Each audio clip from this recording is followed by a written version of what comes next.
wabarakatuh. Bagaimana kabarnya dia? Sehat. Bagaimana kabar sebaliknya? Alhamdulillah saya juga juga. Mohon maaf sebelumnya, hari ini saya ingin sangat belajar dari Buatina. Kebetulan saya bertugas juga dari CKP berkaitan tentang pengambilan keputusan berbasis nilai kebijakan. Bisakah Buat memberikan waktu untuk saya? Insya Allah bisa. Dan hari ini ada waktu ketika ada tugas lain juga. Monggo Bumarti. Terima kasih Buatina. Langsung Ibu. Buatina, selama ini bagaimana Ibu dapat mengidentifikasi kasus-kasus yang merupakan dilema etika atau kewajiban moral? Terima kasih Bu Marti. Kebetulan di SDN Negeri Kutawala 4 terdiri dari 268 siswa dan PTK-nya 15 orang. 268 siswa itu terbagi menjadi 10 rombongan dan kategori tiap rombongannya adalah gemuk. Sehingga kasus-kasus pasti ada, baik itu yang datang dari PTK itu sendiri maupun dari siswa. Tetapi sejauh ini saya selaku kepala sekolah tidak melakukan identifikasi secara khusus, namun akan mempelajari dan menyimpulkan terhadap kasus yang terjadi.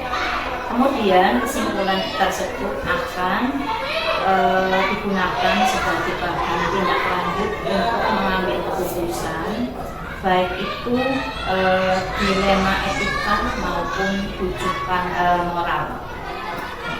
Jadi tadi kalau bisa saya simpulkan, Buatina tidak ada identifikasi khusus Ibu, Tidak ada. tetapi Buatina selalu berusaha menyelesaikan kasus dengan tepat dan juga dengan cepat, baik itu dilema etika maupun rujukan moral. Ya, terima kasih Bu. Selama ini bagaimana Buatina menjalankan pengambilan keputusan di sekolah ini, terutama untuk kasus-kasus di mana ada dua kepentingan yang sama-sama benar atau sama-sama mengandung nilai-nilai kebajikan Bu. Bagaimana Bu memulainya? Terima kasih. Jika diperlukan pengambilan keputusan yang berkaitan dengan murid, maka terlebih dahulu saya akan melakukan koordinasi dengan pihak-pihak terkait seperti guru, orang tua, kemudian pemerintah. Jika diperlukan pengambilan keputusan itu yang berkaitan dengan PTK, maka saya akan melakukan koordinasi dengan sesama teman guru dan atasan, misalkan dengan pengawas dan koordinator. Ini dilakukan tidak hanya untuk masalah yang serupa, akan tetapi dilakukan untuk beberapa masalah lain yang memang mendesak untuk segera diambil keputusan. Jadi Buatina mendahulukan koordinasi dengan pihak-pihak terkait baik itu ke atas maupun ke bawah. Langkah-langkah atau prosedur seperti apa yang biasa Buatina lakukan selama ini? Untuk langkah-langkah dan prosedur, saya tidak memiliki prosedur yang baku. Akan tetapi saya akan lakukan atau mengusahakan kepada jalan musyawarah untuk mencapai mufakat. Apabila diperlukan, saya akan melibatkan komite sekolah, orang tua, atau bercurah pendapat kepada orang yang dipandang lebih kompeten, misalkan pengawas. Saya selalu mengedepankan secara prioritas. Jadi Buatina tidak ada prosedur khusus, tetapi Buatina mengedepankan musyawarah dan juga selalu melibatkan berbagai pihak, baik orang tua maupun pengawas untuk menyelesaikan masalah, tentunya dengan skala prioritas tertentu. Terima kasih sekali. Kemudian hal-hal apa saja yang selama ini Buatina anggap efektif dalam pengambilan keputusan pada kasus-kasus dilema etika? Hal yang paling efektif menurut saya adalah musyawarah dengan guru atau pihak yang terlibat dalam situasi tersebut. Dalam musyawarah, saya mengumpulkan bukti-bukti yang relevan berkaitan dengan masalah, melakukan pertimbangan yang matang dan cara berpikir yang jernih baru mengambil keputusan. Jadi Bu Tina selalu melakukan musyawarah dan juga mencari fakta-fakta begitu jadi kebenaran. Terima kasih Bu. Kemudian hal-hal apa saja yang selama ini merupakan tantangan dalam pengambilan keputusan pada kasus dilema etika menurut Bu Tina? Tantangan menurut saya dalam pengambilan keputusan pada kasus dilema etika adalah mengubah mindset tim untuk mengambil keputusan. Tim sudah melakukan pembiasaan yang menurut mereka sudah benar. Pasti akan ada pertentangan dalam mengambil keputusan. Bisa ada teman yang sependapat atau juga yang tidak sependapat. Kita tetap mengkondisikan agar bisa memahami pengambilan keputusan bagi yang belum sependapat. Jadi Bu Tina akan mengubah mindset dulu dari tim karena sekolah itu satu tim ya Bu, dan juga mengkondisikan gimana biar tadinya yang tidak sependapat juga menjadi sependapat. Apakah Bu memiliki sebuah tata cara atau jadwal tertentu dalam sebuah penyelesaian kasus dilema etika Bu? Apakah Bu langsung menyelesaikan sebentar atau Bu memiliki jadwal khusus untuk menyelesaikan kasus tersebut dan bentuk atau prosedur seperti apa yang Bu jalankan selama ini? Saya tidak memiliki sebuah tata cara atau jadwal tertentu dalam sebuah penyelesaian kasus dilema etika. Saya lebih kepada menyesuaikan masalah yang ada. Apabila masalah tersebut menuntut untuk segera diselesaikan, maka saya akan langsung menyelesaikan di tempat. Namun, tidak jarang juga saya menjumpai masalah yang proses penyelesaiannya membutuhkan musyawarah agar keputusan yang diambil itu tepat. Jadi tidak ada jadwal khusus yang jadwalkan begitu, tapi menyesuaikan masalah jika harus segera urgent langsung diselesaikan jadwal juga. Tapi tidak menutup kemungkinan kalau membutuhkan waktu yang lama yang sudah kita mengikuti begitu. Ya, betul. Adakah seseorang atau faktor-faktor yang selama ini mempermudah atau membantu Bu dalam proses pengambilan keputusan dalam kasus-kasus dilema etika? Pasti ada, yaitu dari guru dan dari guru, dari komite atau dari atasan untuk berkolaborasi untuk pengambilan keputusan jika keputusan itu tidak bisa saya putuskan sendiri.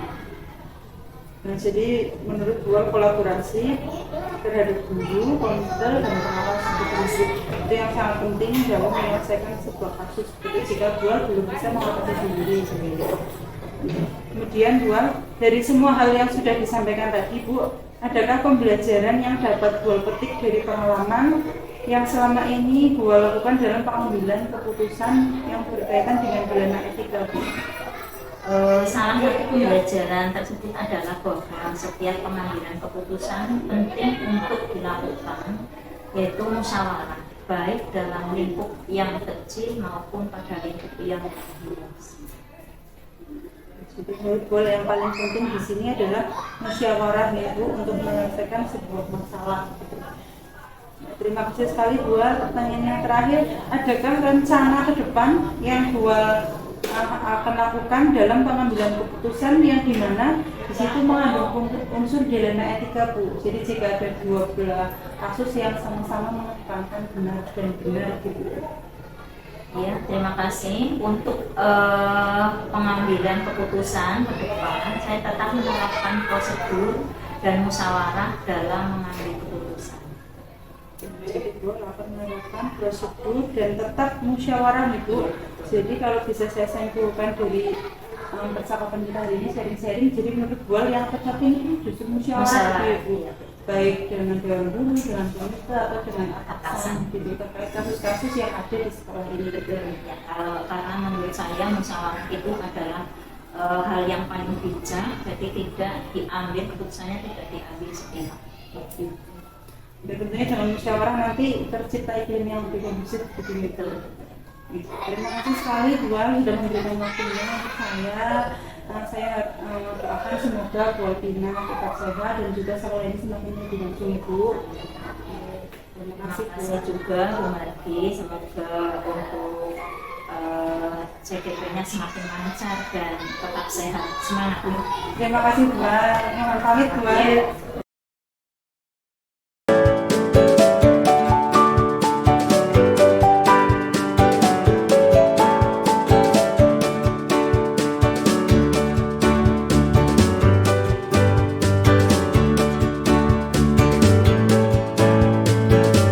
Assalamualaikum Bu Bibi, apa kabarnya? Waalaikumsalam, alhamdulillah kabarnya baik Bu Bibi. Bu Bibi, maaf saya mengganggu waktunya. Saya ada tugas CDP dalam pengambilan keputusan pribadi sebelum kebajikan. Bisakah Bu Bibi membantu saya mengambil tersebut Bu Bibi? Tentu, insya Allah saya bersedia untuk membantu, apalagi ini adalah tugas-tugas dari CGP ya Mbak, yang nantinya akan berguna untuk pendidikan. Terima kasih sekali waktu Bu Bibi. Saya akan menanyakan beberapa hal terkait tugas saya. Yang pertama Bu Bibi, mohon maaf selama ini bagaimana Ibu dapat mengidentifikasi kasus-kasus yang merupakan dilema etika dan tujuan moral itu? Ya, seperti kita ketahui bahwa di sebuah sekolahan tentunya murid itu tidak sedikit ya. Kalau di sekolahan ini ada 260 siswa dan tentunya dengan 260 karakter siswa yang berbeda-beda. Dengan karakter siswa yang berbeda-beda, pastinya permasalahan yang timbul juga akan berbeda-beda juga. Kebetulan untuk di SD ini juga ada beberapa permasalahan yang sudah pernah saya atasi. Nah, kita ketahui bahwa setiap permasalahan itu tidak langsung kita ambil keputusan, tetapi yang pertama kita harus mencari fakta-faktanya terlebih dahulu. Setelah fakta-fakta itu terkumpul, kemudian kita melakukan investigasi berkaitan dengan kebenaran dari permasalahan itu. Jika permasalahannya itu sama-sama besarnya, maka itu termasuk permasalahan yang tergolong dilema etika. Tetapi jika permasalahannya itu berkaitan dengan benar salah, maka itu termasuk permasalahan yang berkaitan dengan rujukan moral. Seperti ini loh Mbak, misalnya di sekolahan itu ada siswa yang tidak masuk kurang lebih selama 1 bulan. Padahal syarat untuk kenaikan kelas kan itu siswa harus masuk terus tiap hari. Tapi kita juga tidak menutup kemungkinan anak tersebut untuk berhenti sekolah. Kita memberikan kesempatan kepada anak tersebut untuk melanjutkan sekolah dengan kita mendatangi ke rumahnya, terus kemudian kita cari sebab-sebabnya. Dan anak yang mau kembali bersekolah tersebut tidak langsung kita kayak kita vonis, oh berarti anak itu tidak mau sekolah terus dikeluarkan. Itu bisa menghentikan cita-citanya mereka. Jadi kita berikan tugas-tugas susulan agar anak tersebut bisa kembali bersekolah dan mengejar nilai-nilainya. Seperti itu Mbak. Bagus sekali Bu Didi, tadi berarti kita harus yang pertama cari dulu faktanya Bu, kemudian yang kedua kita investigasi dulu kebenaran kasusnya, kemudian kita putuskan dulu itu apakah kasus itu sama-sama benar atau benar salah begitu. Kemudian kita lakukan pendekatan-pendekatan dan juga memberikan solusi dari masalah tersebut. Iya betul sekali. Terima kasih Bu Didi. Lanjut untuk pertanyaan kedua. Selama ini bagaimana Bu Didi menjalankan pengambilan keputusan di sekolah ini, terutama untuk kasus-kasus di mana ada dua kepentingan yang sama-sama benar atau sama-sama mengandung nilai kebajikan? Ya, jadi untuk penyelesaian permasalahan kita juga harus memperhatikan berbagai hal atau prinsip, tidak asal mengambil keputusan. Kemudian untuk prinsip itu yang pertama berkaitan dengan prinsip hasil akhir, terus yang kedua adalah prinsip berdasarkan peraturan, dan yang ketiga adalah prinsip dari rasa kemanusiaan, agar keputusan yang kita ambil itu tentunya tidak merugikan, apalagi jika permasalahannya itu adalah permasalahan dengan siswa. Tentunya kita sebagai guru atau pendidik, tentunya kita bukannya membela, tetapi harus lebih mengutamakan kepentingan dari siswa, kita harus tahu.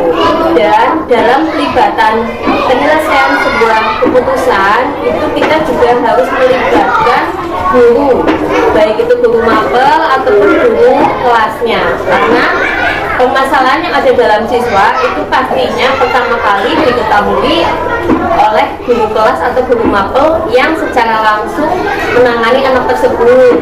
Kemudian kita libatkan sehingga nanti keputusan yang diambil itu tidak hanya keputusan dari saya, tetapi sudah melibatkan guru-guru yang tentunya sudah tahu karakter anak tersebut atau kebiasaannya dalam sehari-hari. Jadi tadi ada beberapa dan prinsip itu. Jadi yang pertama prinsip hasil akhir, yang kedua itu berbasis keaturan, dan yang ketiga adalah berbasis rasa kemanusiaan. Terus Bu Widi itu selalu mengutamakan kepentingan murid ya dalam menyelesaikan masalah dan juga melibatkan guru dalam menyelesaikan permasalahan murid, karena kolaborasi ketua guru itu sangat penting. Itu sekali pentingnya kolaborasi dalam sebuah institusi itu seperti itu, Mbak. Baik, jadi yang pertanyaan ketiga ya, jadi atau prosedur seperti apa yang biasa dilakukan selama ini dalam proses pengambilan keputusan? Ya, dalam pengambilan keputusan itu tentunya tidak asal-asalan ya, Mbak. Kita harus menggunakan prosedur-prosedur yang biasanya saya lakukan. Yang pertama adalah menganalisis nilai-nilai yang bertentangan, karena di dalam suatu permasalahan itu pasti juga ada nilai keberadaannya. Terus yang kedua, kita menentukan siapa saja yang terlibat di dalam permasalahan itu. Artinya sebuah permasalahan itu tidak hanya cuma satu orang, biasanya nanti melibatkan beberapa, baik itu keluarga ataupun teman dan sebagainya. Yang ketiga adalah mengumpulkan fakta-fakta. Jadi kita harus tahu betul fakta yang sebenarnya terjadi, ya. Jadi tidak asal-asalan. Terus kemudian yang keempat ya Mbak ya, adalah menguji kebenaran. Apakah betul sih fakta yang sudah terkumpul itu, atau kita juga bisa bertanya kepada orang-orang terdekat gitu ya. Terus kemudian yang kelima adalah menganalisis keputusan. Jadi keputusan yang sudah saya buat itu saya analisis kembali apakah tepat atau salah sasaran gitu ya Mbak, karena kan namanya seorang pimpinan itu tidak boleh salah dalam mengambil keputusan, nanti bisa berakibat fatal ya. Terus kemudian yang terakhir adalah refleksi. Jadi keputusan yang sudah diambil dan sudah diterapkan itu nanti kita lakukan refleksi agar dalam pelaksanaannya, atau jika kita menemui kasus-kasus yang sama di kemudian hari, kita sudah memiliki pengalaman atau bekal bahwa jika ada permasalahan seperti ini penyelesaiannya harus seperti apa. Luar biasa sekali.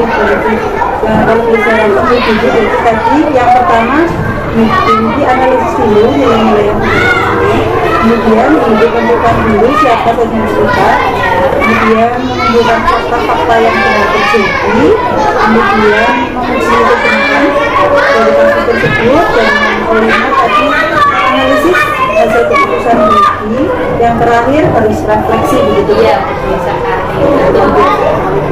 Jadi kita lanjut pertanyaan keempat Ibu, hal-hal apa saja yang selama ini dianggap efektif dalam mengambil keputusan pada kasus-kasus film?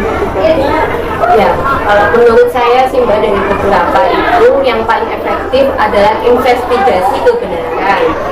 Dan selain itu juga perlu adanya musyawarah dengan guru, karena guru di sekolahan ini juga merupakan sebuah tim ya Mbak.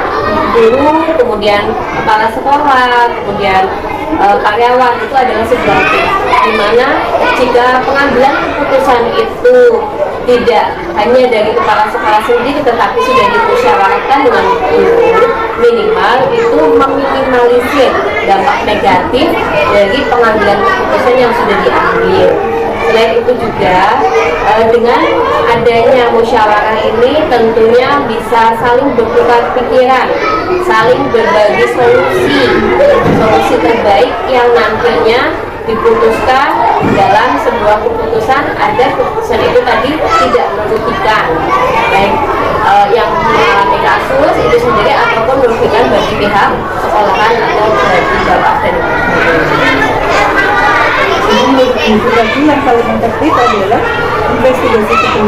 dan juga musyawarah bersama dengan guru Ya. agar keputusan yang diambil nanti tidak merugikan salah satu pihak. Iya. Jadi dua-duanya merasa nyaman gitu ya. Nyaman gitu. Jadi masalah juga diselesaikan dengan baik tanpa adanya apa ya, kayak embel-embel belakang itu nantinya bundel atau apa. Terima kasih. Masalah apa saja yang selama ini merupakan tantangan dalam pengambilan keputusan pada kasus dilema etika yang sebelum Sebuah keputusan tidak lepas dari tantangan ya Mbak ya, tantangan dari keputusan yang diambil. Nah, untuk tantangannya yang pertama adalah bagaimana mengubah mindset atau pola pikir dari guru terhadap keputusan yang sudah kita ambil, karena terkadang kan tidak semuanya sependapat dengan kita. Artinya juga ada beberapa guru yang memiliki pemikiran lain kemudian atau bertentangan dengan kita. Kita sebagai seorang pimpinan itu juga harus mampu menyamakan persepsi agar tidak timbul konflik atau permasalahan baru dengan tidak adanya kesamaan persepsi itu. Terus yang kedua, di mana keputusan yang diambil itu juga terkadang bertentangan dengan peraturan, di mana keputusan yang diambil itu sesuai dengan hati nurani kita, sikap kemanusiaan kita, bagaimana kita bisa mengutamakan murid ya Mbak. Jadi agar anak tersebut tetap melanjutkan pendidikannya, tetapi kita juga terkadang ya bertentangan dengan aturan, tapi ya sesuai dengan hati nurani kita agar anak tersebut kembali ke sekolah atau menjadi anak yang lebih baik gitu. Jadi menurut Budi tadi yang pertama mindset dulu ya. Jadi menyamakan pola pikir dari tim yang ada di sekolah dulu. Kemudian nanti yang kedua, jika itu bertentangan dengan aturan, maka menurut Budi yang didahulukan adalah dulu agar anak-anak semua merasakan atau mendapatkan haknya begitu untuk mendapatkan pendidikan. Jadi dalam pengambilan keputusan tidak boleh, tidak usah letterlock gitu ya. Jangan ke aturan tapi saklek gitu. Harus sebagai sisi kemanusiaan juga. Jadi kemanusiaannya didahulukan, peraturannya lebih fleksibel mengikuti. Lanjut untuk pertanyaan tentang itu, Ya. apakah Budi memiliki sebuah tata cara atau jadwal tertentu dalam sebuah penyelesaian kasus dilema etika?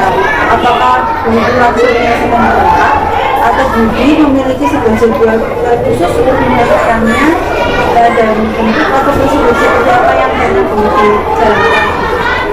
Ya, jadi kalau berkaitan dengan jadwal, memang saya tidak memiliki jadwal tersendiri ya Mbak, karena namanya sebuah permasalahan itu terkadang datangnya tidak tentu. Bisa hari ini ada permasalahan, besok tidak, atau apa, tapi yang jelas tidak memiliki jadwal. Jadi secara insidental dan sebuah permasalahan itu kalau bisa harus diselesaikan secara secepatnya agar permasalahan itu tidak menjadi sebuah konflik baru atau ibaratnya berlarut-larut tidak selesai. Akan tetapi dalam penyelesaian permasalahan itu juga saya tidak terlalu tergesa-gesa, karena sebuah keputusan yang diambil dengan tergesa-gesa dalam arti tidak menggunakan prosedur, pasti hasil keputusan yang nantinya dihasilkan itu menjadi keputusan yang berdampak tidak baik. Jadi dalam penyelesaian juga membutuhkan waktu kerja sebentar untuk memikirkan dan melaksanakan sesuai dengan prosedur. Jadi Budi tidak memiliki jadwal khusus, tetapi Budi memiliki prinsip kalau ada masalah harus segera diatasi gitu ya. Dan juga tapi tidak tergesa-gesa dalam pengambilan keputusannya gitu agar keputusan yang diambil ini adalah yang paling untuk semua pihak. Adakah seseorang atau faktor-faktor yang selama ini membantu Budi dalam pengambilan keputusan dalam kasus-kasus dilema etika? Ya, faktor-faktor yang membantu itu tentunya prosedur yang selama ini sudah saya terapkan dan saya lakukan itu sangat membantu saya dalam penyelesaian atau pengambilan keputusan. Kemudian kalau orang yang membantu saya itu tentunya rekan guru juga di sekolahan, karena rekan-rekan guru itu adalah ya seperti tim kerja ya Mbak ya, itu saling berkolaborasi, saling bertukar pikiran, tentunya agar permasalahan dan keputusan yang diambil itu dapat diselesaikan dengan baik. Tapi jika memang sudah masalah itu terlalu berat gitu ya, atau tidak bisa saya selesaikan sendiri, tentunya saya juga akan berkonsultasi dengan atasan saya dalam hal ini agar permasalahan yang timbul yang tidak bisa saya selesaikan sendiri dapat diberikan solusi oleh atasan atau pimpinan saya yang lebih tinggi daripada saya, misalnya komil atau pengawas. Jadi selalu jangan merasa berkesenangan itu dan siap membantu bimbing itu benar-benar sekolah. Tapi kalau misalnya rekan di sekolah masih belum ketemu, mungkin nanti akan berkoordinasi dengan dari semua hal yang telah disampaikan ini, pembelajaran apa yang dapat dipetik dari pengalaman-pengalaman yang sudah ini, terutama dalam pengambilan keputusan di dalam kita. Ya, hal yang saya petik yaitu pertimbangan kebijaksanaan, bahwa kebijaksanaan yang sudah diambil itu nantinya juga menjadi pengalaman dari diri saya apabila suatu saat nanti saya menghadapi permasalahan yang sama, yang serupa, dan dari permasalahan itu kalau bisa membawa dampak positif bagi banyak orang, lalu tidak merugikan keputusan yang saya ambil.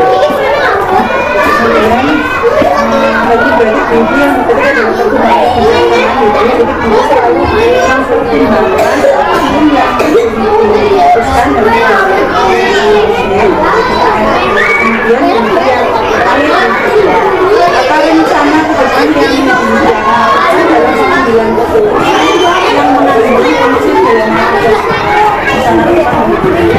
Rencana ke depannya tentunya saya akan lebih meneliti lagi, lebih berhati-hati lagi dalam pengambilan keputusan dan tidak menggunakan prosedur-prosedur yang sesuai dengan aturan. Jadi keputusan yang diambil, apalagi dalam hal dilema etika ya Mbak, memang kalau dilema etika ini ada tentangan gitu ya antara peraturan dengan hati nurani, tetapi ya juga harus segera diselesaikan.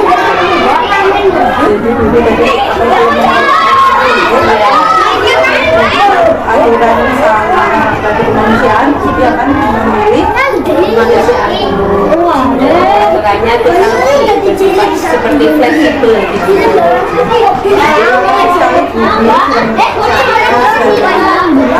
saya tentang